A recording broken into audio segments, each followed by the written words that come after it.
Olá a todos, eu sou o Diego, esse é o canal de Psicanálise no YouTube. E hoje, em mais um Cinema e Psicanálise, vou falar de Joana d'Arc de Luc Besson. Mas antes, o merchan do YouTube. Se você não for inscrito no canal, se inscreve. Se você já for inscrito, se inscreve de novo. Comenta, compartilha, dá like. É a melhor maneira que você tem para me apoiar. Isso ajuda muito. O robô do YouTube entende que o canal é bom e ele manda para outras pessoas, senão ele pode parar de mandar o vídeo para outras pessoas. E se você gosta muito do meu conteúdo, pense em comprar meu livro, primeiro link na descrição. Pois bem, Joana d'Arc é um filme polêmico em vários sentidos, estrelado por Milla Jovovich com John Malkovich, Dustin Hoffman e dirigido por Luc Besson.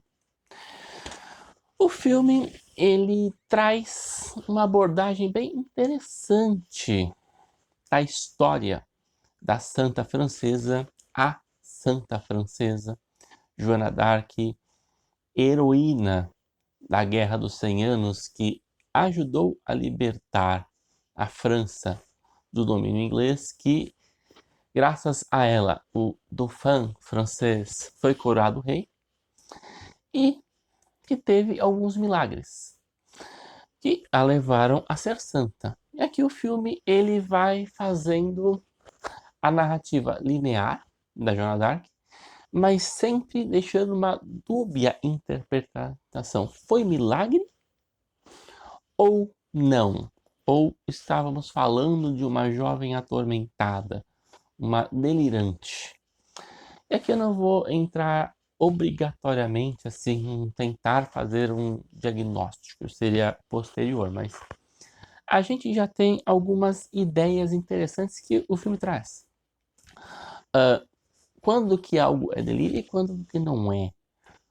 Onde que o lugar em quem está vendo, o analista, ele tem que entrar numa situação dessas? Por exemplo, um dos milagres atribuídos a Joana d'Arc, ela escreveu para o rei da França, o Dauphin na época, se apresentando e dizendo que falava com Deus e que tinha a solução para ganhar a guerra. E ela foi recebida na corte, mas o Dauphin ele fez uma pegadinha, ele queria ter certeza se ela era realmente enviada de Deus ou não. Então ele colocou uma pessoa que não era ele no trono e ele ficou escondido na multidão.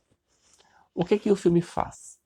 Ele pega esse impostor e coloca a pessoa mais óbvia possível para ser um impostor, alguém que seguramente não seria o rei. E ele disfarça mal.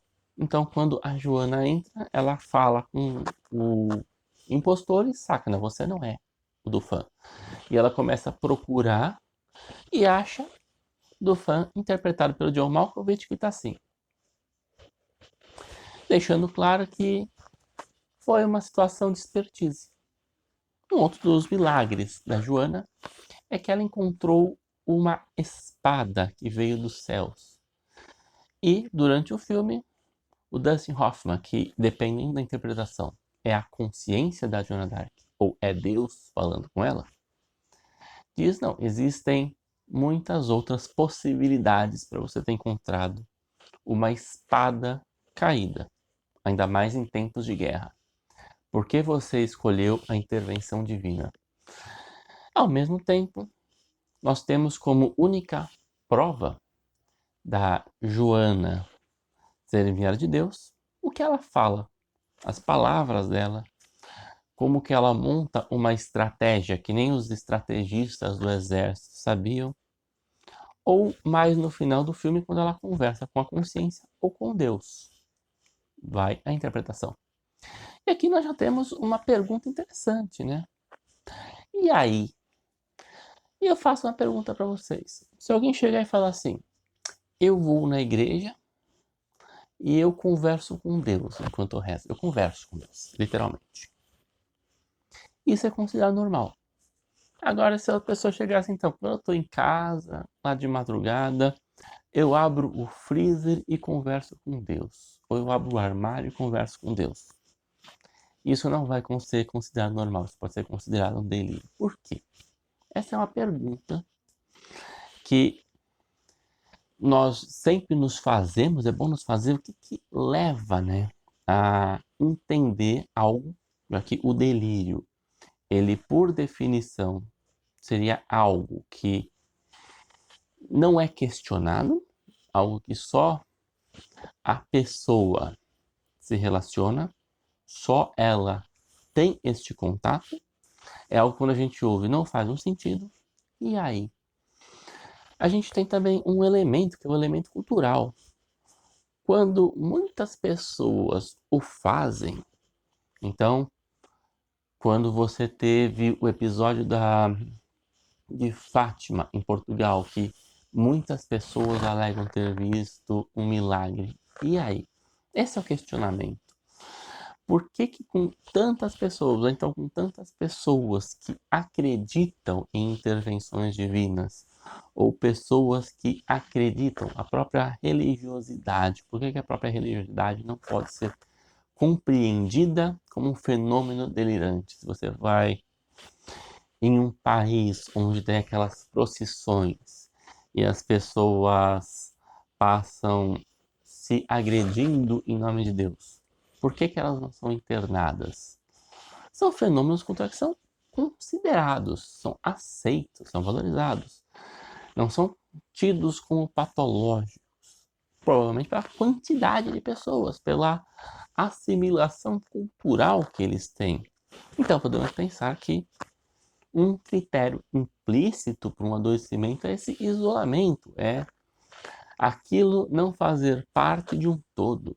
Uma pessoa que vai num jogo de futebol, o time perde, é uma pessoa pacífica, calma, tranquila, e no meio do jogo ela perde a cabeça, a torcida vai em fúria, ela vai junto, ela grita, ela destrói tudo, mas ela nunca o faria. Percebe? São movimentos e são fenômenos que diferenciam. E essa é uma das grandes coisas que nós temos a trabalhar com. No caso da Joana d'Arc, temos uma pessoa que vivia num país em guerra e ao mesmo tempo a religiosidade era muito importante para ela. Então, o filme mostra desde criança ela indo se confessar na igreja mais de uma vez por dia. Tem até uma cena muito legal que o padre começa a fazer perguntas para ela, né? Mas você não tem amigos? Como estava na sua casa? Como que é a sua família? Como está a relação com sua mãe, com suas irmãs, com seu pai, com seus amigos? E tá tudo bem na casa da Joana. Ela é só uma menina que gosta de ir na igreja. Naquele momento não há nada a se questionar. E o quanto que a religiosidade faz parte da identidade da Joana e que não dava para dissociar uma coisa da outra. Ao tempo que estávamos em tempos de guerra. E a família da Joana d'Arc foi morta pelos ingleses que invadiram a aldeia onde ela nasceu e ela fugiu. Ela foi salva pela irmã que se sacrificou. Então, o quanto que esta dor, esta marca também ficou. E o quanto que não dava para diferenciar Joana d'Arc, religiosidade e guerra. E tudo contribuiu a criar uma entidade só. Essa é uma das teses que o filme levanta. Se não era uma jovem traumatizada e o delírio formou na construção de um eu. Por isso que ela não conseguia abrir mão. Esse delírio era como eu não consegui salvá-los, mas é como se, através de uma forma delirante, eu derrotar os ingleses seria uma forma de salvar retroativamente a minha família. A outra interpretação é um milagre. Fica a sugestão, é um filme que traz uma reflexão muito interessante, reflexões importantes que nós temos que fazer. E até a próxima e muito obrigado.